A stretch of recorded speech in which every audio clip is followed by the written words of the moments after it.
আমি নিয়মিত উমরি কাজা পড়ি। যদি এশার ফরজ নামাজ এবং বেতের ওয়াজিব নামাজ আমি ফজরের আগে পড়ি, কোনো সমস্যা হবে? মোহতারাম, আমরা ছোট করে আপনার থেকে আমাদের দর্শকের উত্তর নিব।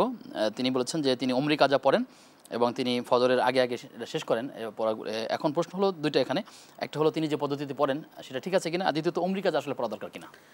উমরি কাজা সম্পর্কে দুইটা মতামত। আমাদের পাক ভারত উপমহাদেশ ওলামায়ে কেরামের মতামত হলো উমরি কাজা পড়বেন। আহলে আরব ওলামায়ে কেরামের বক্তব্য হলো উমরি কাজা বলে কোনো জিনিস নেই।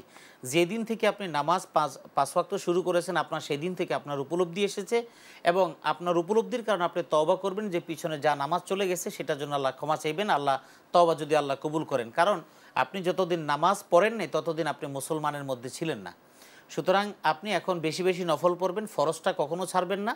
এটা হলো আহলে আরব ওলামায়ে কেরাম এবং সারা বিশ্বের বেশিরভাগ ওলামায়ে কেরামের বক্তব্য এটা।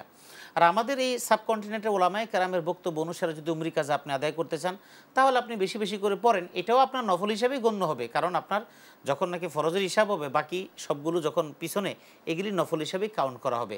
আপনি পড়তে পারেন, কারণ এই কাজা নামাজ পড়ার জন্য নির্ধারিত কোনো সময় নেই। জি জি।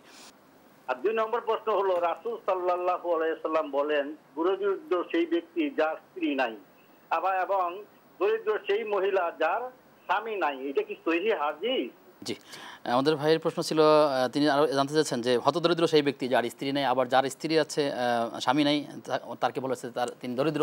তো আসলে মূলত বিষয়টা কি? এই প্রসঙ্গে হাদিসের কোনো বক্তব্য আমার জানা নেই। আমি বলবো না হাদিসে নাই, কারণ লক্ষ লক্ষ হাদিস সবই তো আমার মুখস্থ নাই।